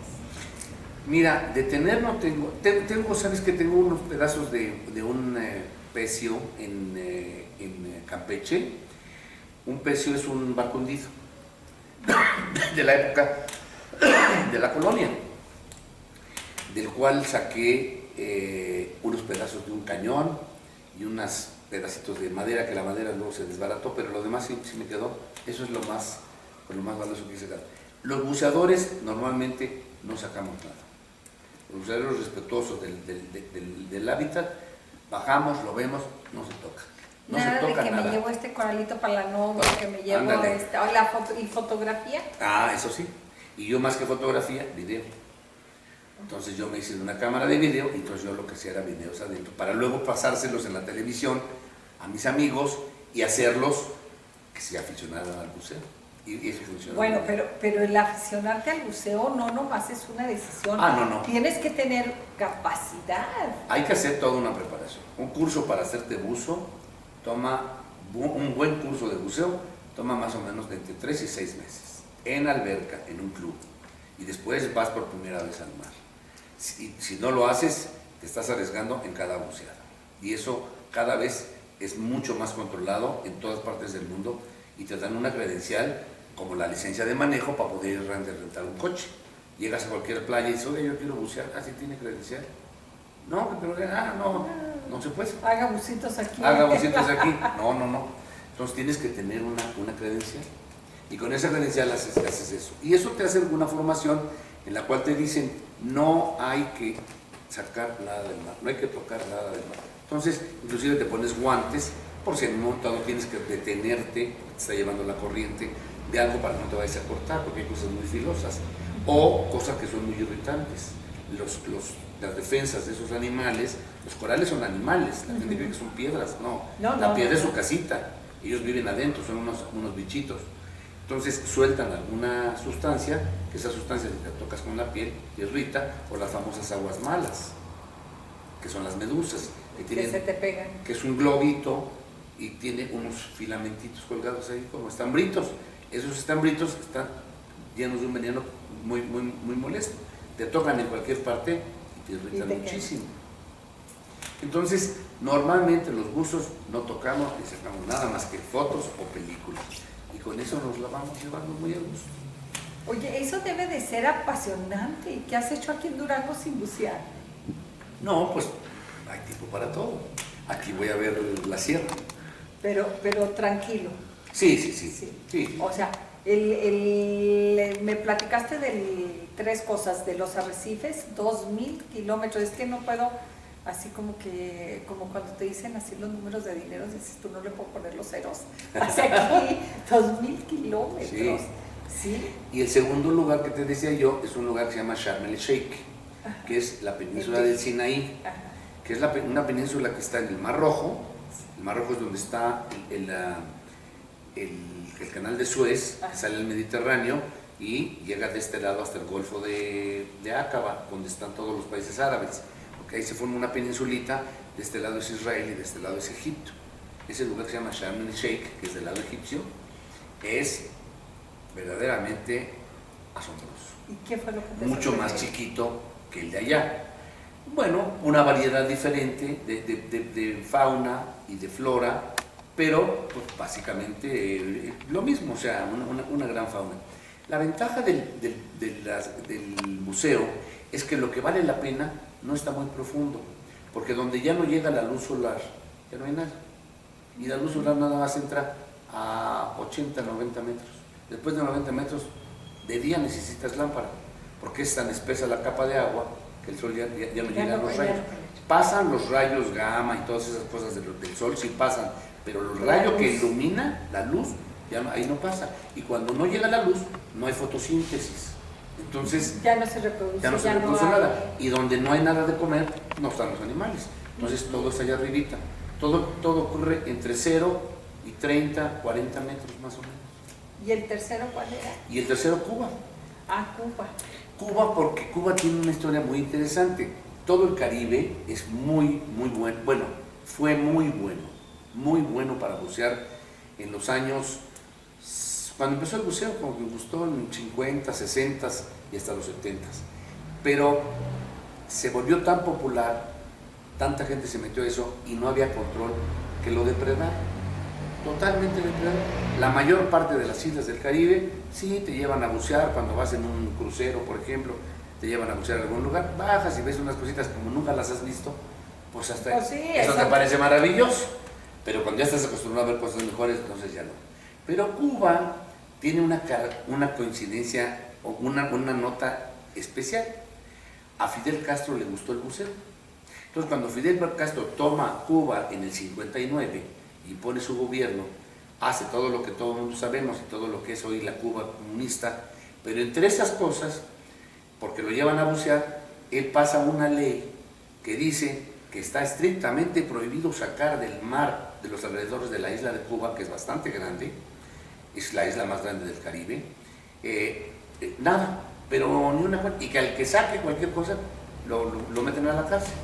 Bueno, eso hizo que la isla de Cuba, y especialmente un lugar que se llama la isla de Pinos, la isla de la juventud también que le llaman, porque ahí es donde preparan a sus fuerzas armadas que mandan a otros países para las revoluciones y esas cosas. La isla se llama originalmente Isla de Pinos. En esa Isla de Pinos ya era un lugar para bucear. Ahí hay un hotel maravilloso que se inauguró el 31 de diciembre del 59, en ese año nuevo, cuando Fidel toma el país. Y se salen corriendo. Ese era de los narcos de Estados Unidos, de la época de Chicago y esas cosas, de Al Capone, de lo del Padrino. Bueno, ellos eran los dueños de ese hotel. Lo estrenaron y esa noche se fueron. Y ya se lo quedaron ellos. Hoy es el mejor lugar para ir a bucear en Cuba. Ahí te instalas en el hotel y tienes una bola de compañías que te llevan a bucear por toda la isla. El buceo es verdaderamente maravilloso. Entonces, ahí ahorita tú llegas como hace 50 años. Intocado. Pero no nada más los pescaditos de colores que no se comen.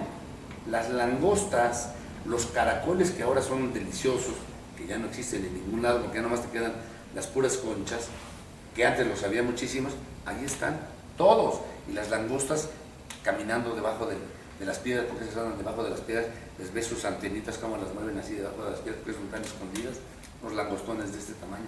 Todo está porque nadie lo ha tocado más. Entonces, Cuba forma parte de esa trilogía maravillosa. Y el Mar de Cortés, que es Precioso. bellísimo. Y también tiene unas cosas, los bancos de tiburón martillo, aquí en el Mar de Cortés, no los hay en ninguna parte del mundo. Y la cantidad de tiburón ballena del Mar de Cortés, no los hay en ninguna otra parte. Oye, y porque la verdad es que tienes que tener mucha paciencia, mucha preparación física, estar al 100. Sí, de salud. Al 100 de salud, porque obvio los pulmones. No ser fumador, eso de entrada. No ser fumador. Si eres fumador, te puedes bajar a bucear, pero inmediatamente te empiezan a dar accesos de tos. Como lo dicen, el cigarro te bota. Y vas para arriba. Sí. Y vas para arriba. Sí. Sí. Pero luego de ahí te vas al velero. Sí. En que la adrenalina al 100. Bueno, pero pues es otra actividad también, en el mar, en el agua. Sí, es una actividad bellísima. Y volvemos otra vez al tema de estudiar un poco de meteorología, son los famosos vientos.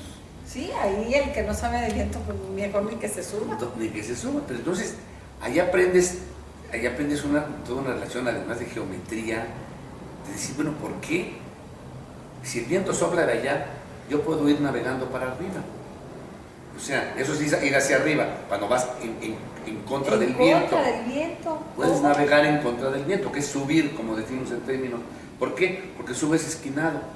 Como cuando vas ascendiendo a la sierra o algo que te vas esquinado para que no sea tan pesado. Okay. Aquí no es tanto por eso, es porque si estás de frente, pues sí, el viento, por más que no te deja la fuerza del viento. Exactamente, la vela está al pairo, lo que se llama, que es como la bandera que está flameando ahí arriba. ¿La bandera para dónde flamea? Pues para donde le sopla el viento. Entonces, no hay nada que te impulse. Pero en el momento que te pones ligeramente diagonal, la vela se llena un poquito. Y la vela recibe la presión en la vela, la transmite a la quilla, y cuando le hace así, en el agua, como está en una cosa más densa, no se va para acá, se va para acá. ¿Por qué? Porque el agua es más densa que el aire. Entonces, la vela la está empujando el aire para acá. Pero como está metida en eso, en lugar de hacerse así, la quilla la hace que se vaya a diagonal para arriba. O sea, no se entiende fácilmente lo que te estoy diciendo. Pero tienes que saber el conocimiento. Tienes que aprender. Sacar y soplar a ver a dónde está soplando el aire. Hay unos marcavientos que llevas en los veleros, unas cosas que se llaman obenques, que son unos tensores que son los que detienen el mástil para que no se caiga y se rompa, porque la fuerza del viento es muy fuerte.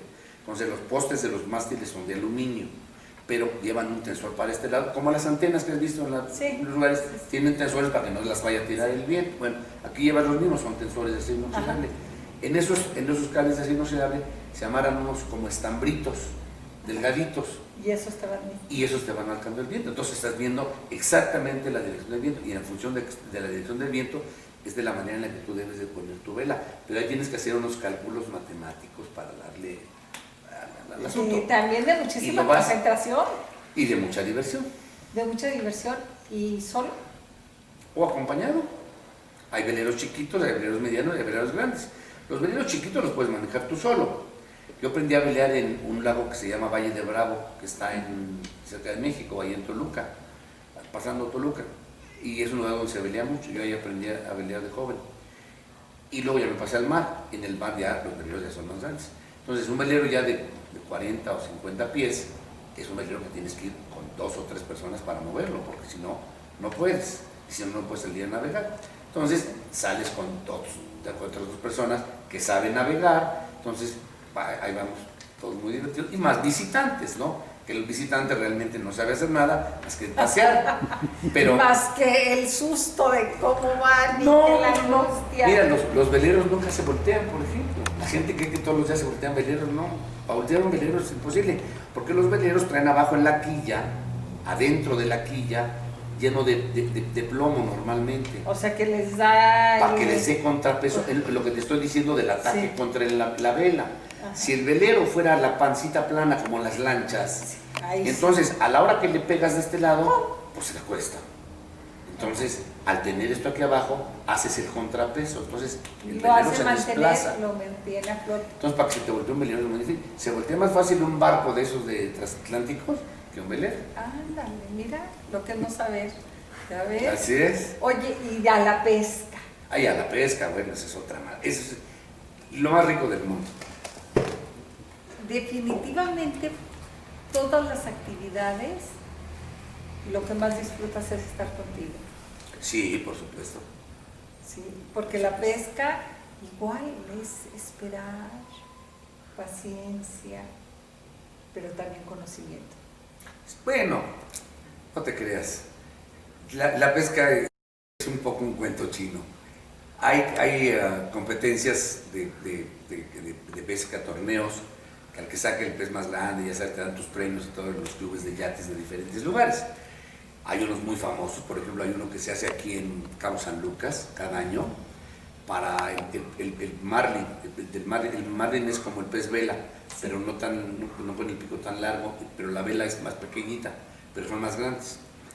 Y hay un torneo anual que vienen desde Estados Unidos, lanchas y yates especialmente al concurso, y vienen navegando y toman acá 3 semanas de recorrido y se instalan y van al concurso.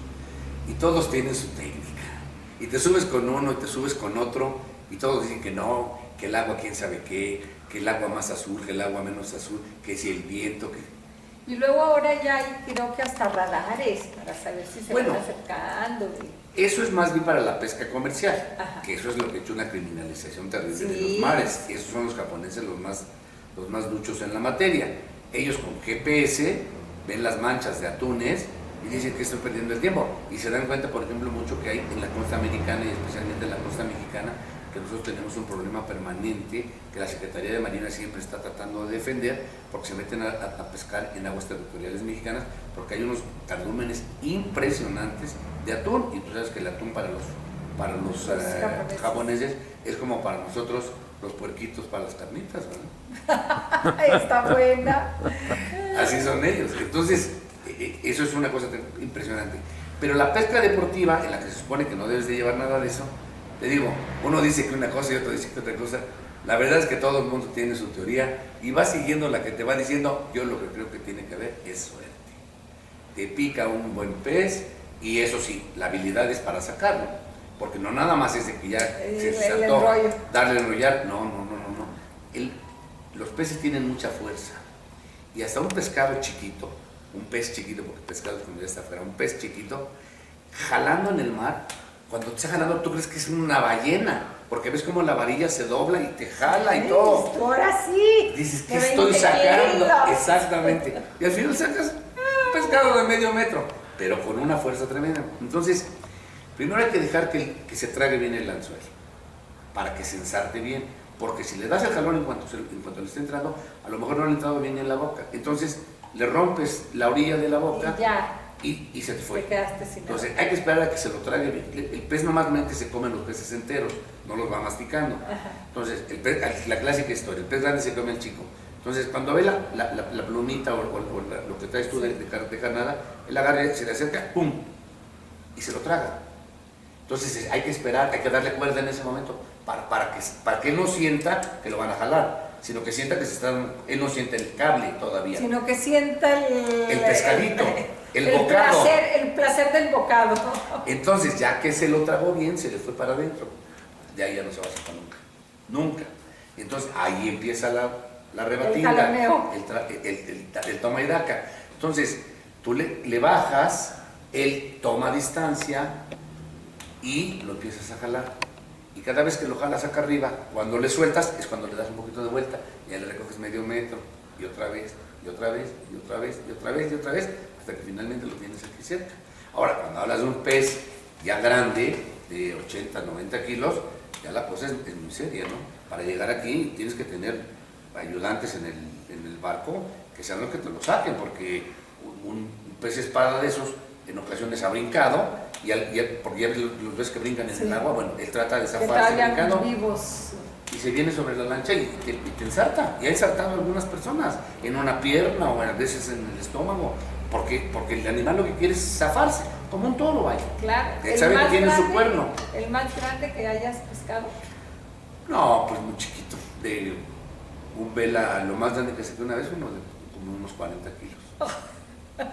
Pero, Una res. no, pero es que es chiquito. No, los buenos son de 100. Esos son los de buen tamaño, esos son los que ganan torneos. O sea, pues bueno, yo creo que, mira, yo les digo que esa es la ventaja, ni modo que disimule tu edad. Esa es la ventaja de que los años se le acumulen a uno. Claro. Que tienes una vida de historias, porque bueno, pudieras tener los años y tener una vida vacía. Claro. ¿Verdad? Entonces yo creo que eso es lo más importante de los años, irlos llenando de vivencias, y de vivencias así como las tuyas, de placer, de entrega, de pasión, Sí. porque ninguna de estas actividades la puedes hacer sin pasión, porque las tres de alguna manera siempre está en riesgo tu vida. Por más que me digas que el velero no se voltea, una vez que sales al mar, sabes Sí, sí. que lo impredecible puede suceder. No, y Sí. que no se voltee el velero no quiere decir que no se muera la gente. Exactamente. Hay gente que se ha caído. Exactamente. O sea, Y un para accidente recogerlo, pasa. Sí. y si te pasa en una manejada fuerte, no hay manera de volver. No hay manera de volver. Ahora, meterte al mar a bucear, también allí Sí. estás Ese es el más corriendo riesgo, peligroso. ese es el más peligroso. Y hasta el ir a pescar, ¿sí? Hasta el ir a pescar. Sí, pero yo creo que el que no arriesga la vida, pues como para qué la queremos. Pues sí, Sí. ¿verdad? Sí, como para qué. La vida creo que la debemos de atravesar nosotros, no que la vida nos pase por encima. Oye, yo le digo algo muy parecido a mi mamá, porque ella me dice que siempre anda en la calle. Digo, mire mamá, la vida y la muerte que me agarren en la calle. Claro. ¿Sí? Y de que la vida venga por mí, yo voy por la vida. Así es. Sí, mejor yo voy por la vida. Caminando por ella. Caminando por ella. Octavio, muchísimas gracias. Ha sido un placer tenerte aquí, escuchar. Seguramente debes de te faltó hablar de tus pasiones de juego de mesa. También. Te faltó hablar, y eres un hombre lleno de pasiones, y eso me puede encantar. Y yo creo que es una muestra y un ejemplo para todos los seres humanos. Tomemos la vida, decidamos por ella, no que ella decida por nosotros. Es correcto. Sí, decidamos mejor nosotros por nuestra propia vida. Así es de que mil Tratemos de gracias. hacerlo. Te Gracias falta a ti. mucho por conocer Durango. Sí, tienes que ir a la mucho. sierra y tienes que recorrer todavía, estoy segura que muchos lugares. Voy a descubrir Sí. mucho en Durango, que hay muchísimo que visitar, y ya lo platicaremos más Y ya lo adelante. platicaremos, y que siga siendo nuestro promotor turístico número 1. Ah, eso sí, Sí. porque de veras es muy interesante. Claro, claro. Muy que- interesante Que te todo lo enamores que- y enamores a los tuyos de Durango. Amigos, muchísimas gracias, muchas gracias por permitirme estar ahí con ustedes, por acompañarme y dejarse acompañar. Gracias a Televisión España por hacer posible esto.